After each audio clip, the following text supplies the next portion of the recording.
Bien, señores, continuamos aquí en Arquitectura Radial. Ya tenemos a nuestro invitado de la tarde de hoy. Nuestro invitado es ingeniero civil con posgrado en gestión de la construcción, máster en matemática pura, catedrático de la Universidad Autónoma de Santo Domingo UAS de la Escuela de Matemáticas y miembro de la Sociedad de Matemáticas de la República Dominicana. Con nosotros el invitado de la tarde, ingeniero Julio de Win.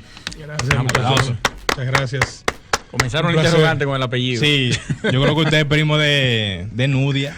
Dunia De Win. No. Sí, debemos ser familia. Un abrazo, Dunia. Bueno. Diga el nombre bien, porque ahorita tiene usted problemas. Dunia. Ya te lo escribí para no se me vaya a pasar después. Señores, en la tarde de hoy el ingeniero de Win nos va a hablar de todo lo que tiene que ver con terminaciones en las maderas. Ustedes saben que aquí en República Dominicana se vive un esquema un tanto, digamos, engañoso, porque las personas mayormente no saben y no conocen de madera. Y en este sentido, ¿qué tú nos puedes decir en esa introducción de lo que es la madera en República Dominicana, el uso y sus aplicaciones? Bueno, básicamente, pues en los últimos años, que diría que 13, 14 años atrás, la madera no había tenido como un tan repunte como lo tiene ahora. Ahora con los diferentes proyectos que hay, se hacen mucho más cosas en el área de terminaciones. Básicamente dirigiéndome en lo que tú me expones del área de cómo la gente pudiera pues no ser engañado. Mira, es un poco complicado porque una persona que no sepa del área de madera pues pudiera fácilmente ser engañada. Aquí la madera te pueden vender una caoba pintada color oleada o con tonalidades de caoba sin ser caoba. Te pueden vender un pino tratado pintado sí. como si una persona no sabe la madera que pues, pudiera ser engañado en ese sentido. Pero básicamente pues lo que yo siempre recomiendo es cuando usted manda o sea, pone una orden de un trabajo de terminaciones, cuando se hacen las instalaciones, siempre hay que hacerle un corte a una puerta, a cualquier tipo de cosa. Usted coge un pedacito de madera de esa y si usted no se siente seguro, usted va a cualquier casa comercial donde comercializan la madera y dígame, ¿qué es esto? Esa es la única forma para una persona que no sepa. Buenas recomendaciones. Que no sepa bien con relación a la madera que se usa. Excelente. Con respecto a tu introducción, tú decías que no es lo mismo de hace 14 años la utilización de la madera que ahora. Me parece que es al revés, porque hemos tenido un auge enorme con la puerta polimetal, los gabinetes en aluminio, melamina y un paquete de materiales que se están utilizando que en cierto modo han ido desplazando un poco la madera. ¿Sí o no? Sí, hay muchas opciones ahora. En cuanto a terminación son excelentes. Sí. Siempre tenemos que tener pendiente que nosotros vivimos en un país tropical y que la madera va teniendo cambios. Así mismo como cambia el clima, cambia la madera. Entonces, yo no estoy opuesto a ese tipo de terminaciones porque son muy bonitas, tienen una calidad aceptable. Todo va a depender de qué tipo de material es. Pero no es lo mismo. Pero no es lo mismo que madera. No. A nosotros, como dominicanos al fin, nos funciona mucho lo que es la madera. ¿Por qué? Nosotros, yo no sé si ustedes han tenido la dicha de ver a una persona de la que trabaja en nuestras casas de servicio, cuando ellas limpian las cocinas, es echando agua. Sí. Entonces, la madera suele a tener un poco más de resistencia que vamos a suponer, un módulo hecho de melamina o de madera prensada. La humedad, la madera la absorbe y con el tiempo se va secando. Esa madera prensada, la parte que son con estas terminaciones nuevas, hay algunas que repelen al agua, ¿verdad? Porque se usa mucho también en lo que es el MDF hidrófugo, que tiene una alta resistencia a la humedad. Pero las demás pudieran pues no funcionar en ese sentido. Entonces entiendo que nosotros como cultura todavía estamos en pañal en ese sentido. Aunque yo pudiera decir el 50%, no, yo voy a decir el 70% de los proyectos, las cocinas no se están utilizando de madera, sino ese tipo de terminaciones que ya sabemos. Pero eso es básicamente pues para tener más opciones en cuanto a diseño, también a colores. Pero yo soy de la gente tradicional. No porque esté en esta área, porque de igual forma te puedo decir, o sea, una madera, un roble brasileño, no sé si ustedes han tenido la oportunidad, o sea, una madera preciosísima que usted puede hacer, o sea, unos trabajos de primera calidad. Y es una madera que tú vas a tener durante toda tu vida, siempre y cuando tú le des el cuidado, o sea, el cuidado. El debido uso. El debido uso. Realmente, en términos, por ejemplo, para hacer una comparación, porque se me prende, por ejemplo, ahora, como dice uno, el bombillito, y yo digo lo siguiente, que me imagino que deben de haber muchas personas pensando lo mismo. ¿Qué sale mejor a la larga? O sea, ¿sale mejor meterse en una inversión de una madera como tal, tradicional, o meterse uno en una inversión de, vamos a decir, opciones como la que tú mencionaste hace un poco? Porque quizás lo que hay que ver qué funciona mejor en el tiempo. Sí, o sea, y también, o sea, qué te funciona a ti también, porque vamos a suponer, ahora como nosotros tenemos una vida bastante aceleradita, mayormente la gente no cocina mucho en la casa, principalmente la juventud de ahora, la que está subiendo. Pero yo siempre me voy a la parte de madera. Como te dije anteriormente, la madera tiende a tener más resistencia que un material sintético durante el tiempo. Sí. Sí. Vamos a decir que puede durar. ¿Tú sabes qué es lo que es el contra? Que un material sintético, posiblemente, si tú tienes un fallo en algún tiempo, tú no vas a tener un reemplazo de eso o forma de darle mantenimiento, es la palabra. Cuando tú haces un gabinete en madera, módulos en madera, tú puedes dar mantenimiento. Pero todo va a depender del uso que tú le vayas a dar a tu cocina. ¿Entiendes? Si vamos a suponer son de estos proyectos grandes que mayormente tienen una cocina fría, una caliente, pues sin ningún problema una cocina de ese tipo puede funcionar durante toda la vida. Pero no es lo mismo. Entonces, ¿qué es lo único en contra que yo le veo? Eso, la parte del mantenimiento. A la hora, si tú tienes un enchapado en melamina, vamos a suponer color rojo, que he visto mucho, muy bonito. O sea, el día que falle un material de eso por cualquier X o Y razón, porque tú en una cocina manejas utensilios y puede pasar muchas cosas, el problema sería el mantenimiento de ese material. Sería madera, el reemplazo. El reemplazo, exacto. Hablando de reemplazo, ¿en dónde la madera todavía no ha sido reemplazada? Porque deben de haber usos de la madera, un ejemplo, en donde se aplique, por ejemplo, para puertas, o no solamente para puertas, sino para otro tipo de espacios, en donde todavía sea necesario utilizar la madera como material base en asuntos. Bueno, en el área de encofrado. Bueno, sí, tenemos formaleta ahora, pero... Claro. Pero eso también hace... La formaleta básicamente son en hierro, la mayoría de ellas. Sí, pero todavía aquí aquí se usa muchísima madera todavía. Claro. Aquí una de las maderas que más se usa es el pino. El pino. Inclusive nosotros somos exportadores para Haití de pino. No sé si ustedes lo sabían. O sea, aquí la mayoría de las casas comerciales, las más grandes que comercializan madera, o sea, tienen un mercado súper amplio en esa ¿Eso área. es lo que más se produce aquí a nivel...?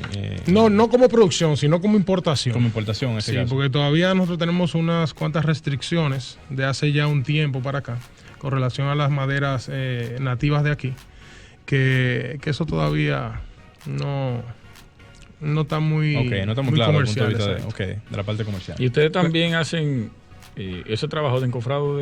No, solamente en el área de terminaciones. Pero como ingeniero civil, o sea, claro que sí. Excelente. Eso sí, aquí le damos un uso de hasta que bota el cuero, la madera.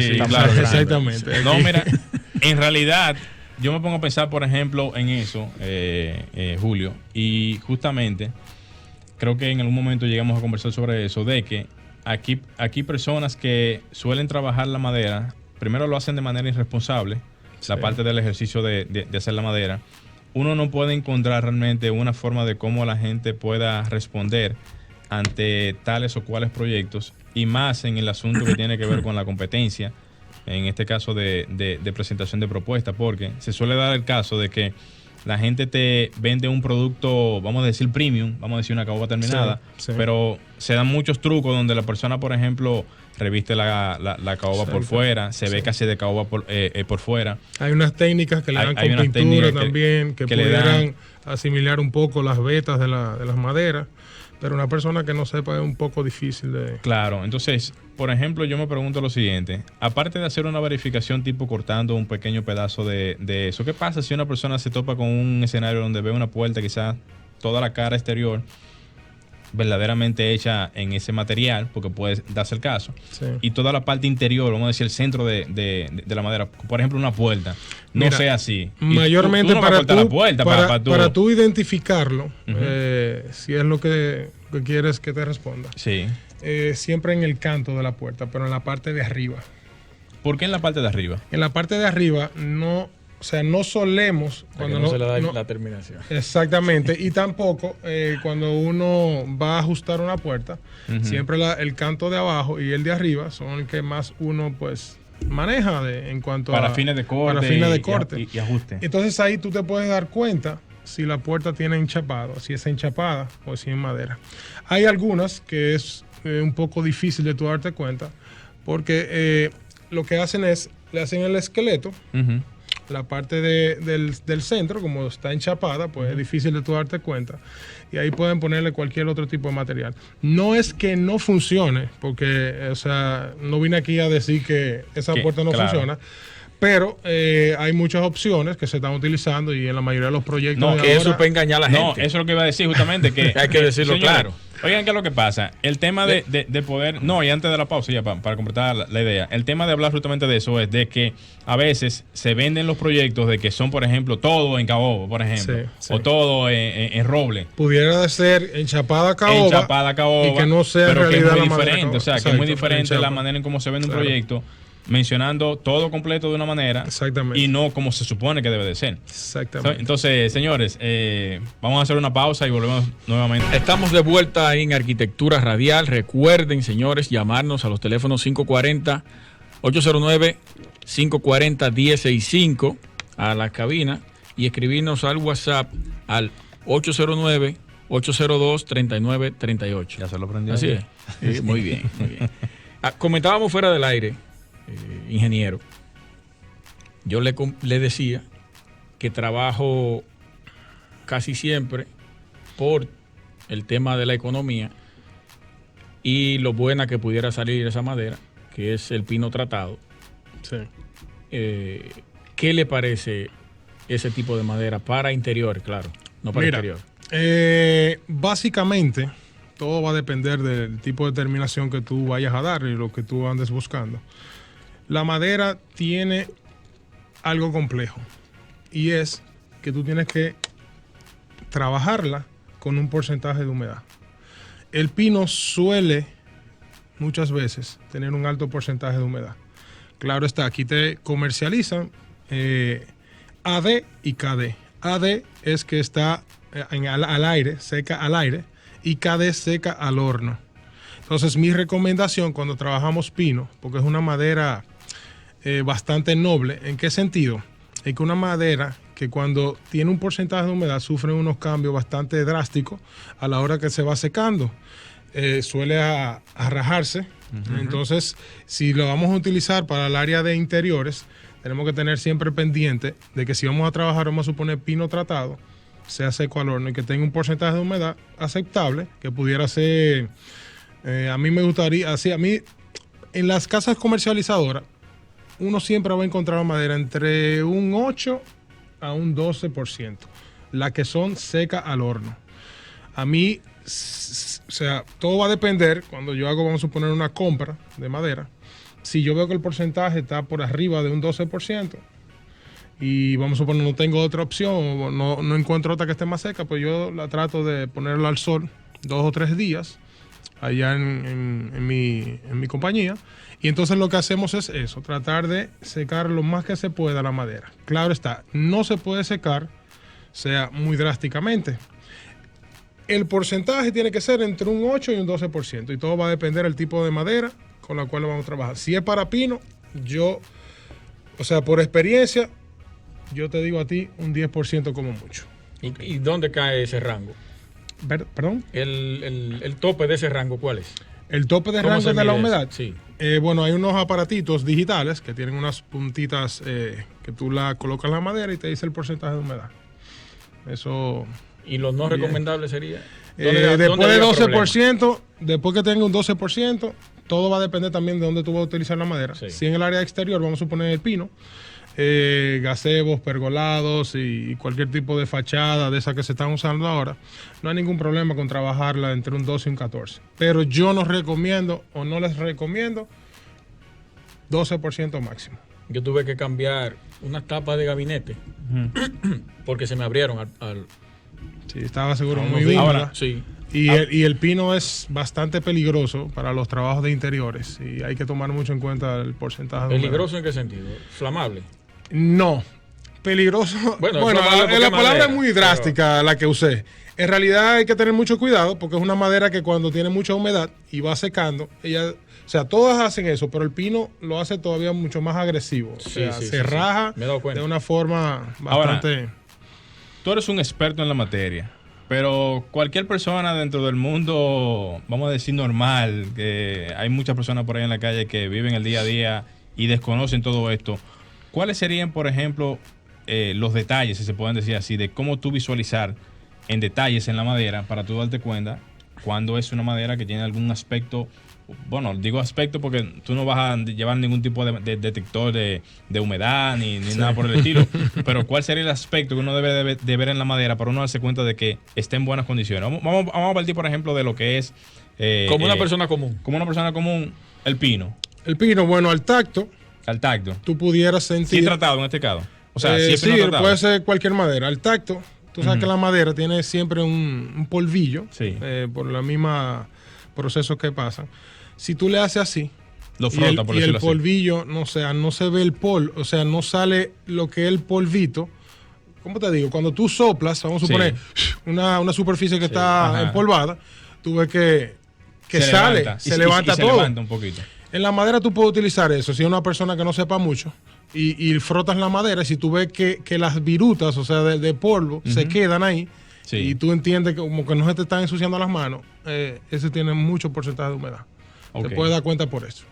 Cuando es seca, tú vas a sentir el polvo que se te va a adherir a los dedos. Y la gente que brega con madera no... Aprendimos algo ya. No, pero oye, la gente que brega con madera no le mete su truquito también para tratar de que lo que saben eso... Cuando vayan a probar bueno, mira, yo no soy un genio. No te voy a decir que soy un genio en el área, pero a mí es difícil que me venden gato por liebre, sí.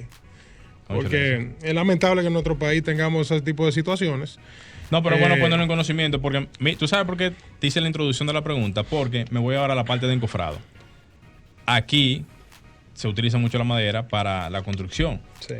Y como nosotros construimos tanto en el área, por ejemplo, de hacer platos, hacer una viga, de todo eso, se compra madera para la construcción. Pero ¿qué pasa?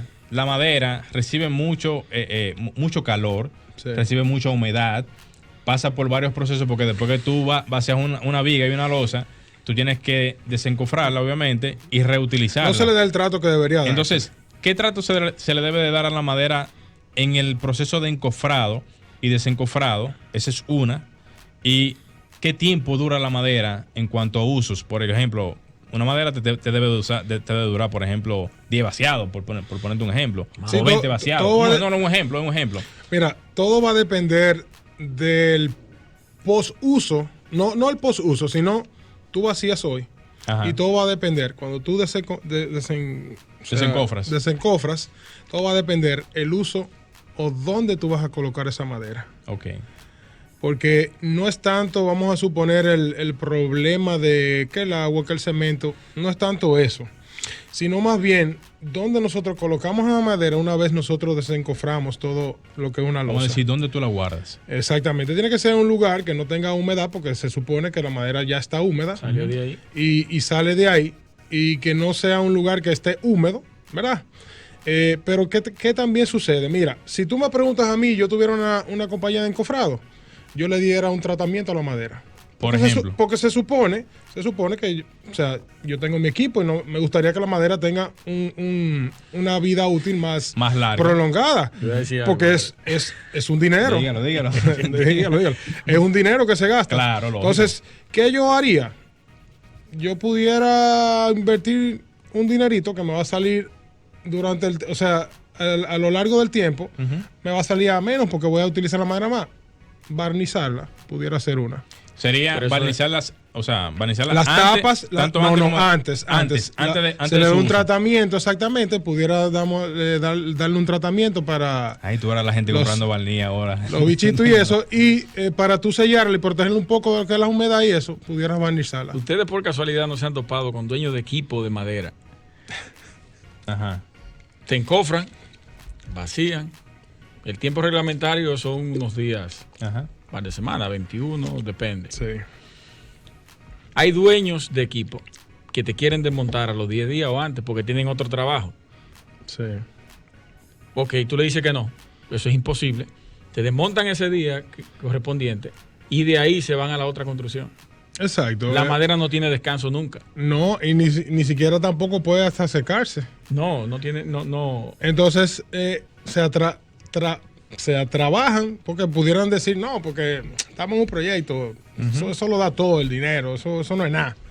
Pero se supone que si tú tienes un equipo, tú tienes que cuidar, ¿verdad? Sí, pero con lo que tú... Mira, a mí me ha ocurrido. No, pero mira qué yo pasa. Tenía un problema serio contigo. Yo sé que deben de haber algunas personas que quizás no le dan ese tipo de importancia, pero oye, ¿qué pasa? Cuando tú compras un material y vamos a suponer que tú es una inversión de 100 mil pesos y esa inversión, para tú nuevamente volverla a invertir, vamos a suponer 6 meses. Si tú evitas tener que gastar 100 mil pesos en 6 meses nuevamente y tú haces una inversión, por ejemplo, de 40 mil pesos en mantenimiento, tú te estás ahorrando 60 mil pesos cada cierto tiempo. Tú sabes que... Entonces, no, pero mira, déjame completarte la idea. Entonces, lo que tú estás diciendo ahora mismo del mantenimiento es algo que yo estoy seguro que mucha gente no lo hace. No, y si mucha gente... aquí no se hace. No. Entonces, o sea, solamente a un ingeniero que le duela de verdad su inversión. ¿Va a comprar un equipo de madera? Sí. Y lo va a barnizar. Lo hace. Vamos a ver si lo barniza, ¿no?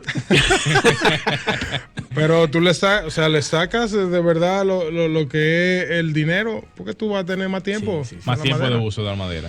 Mi familia tenía un equipo de madera. La verdad es que cuando uno tiene proyectos grandes, nosotros los ingenieros civiles...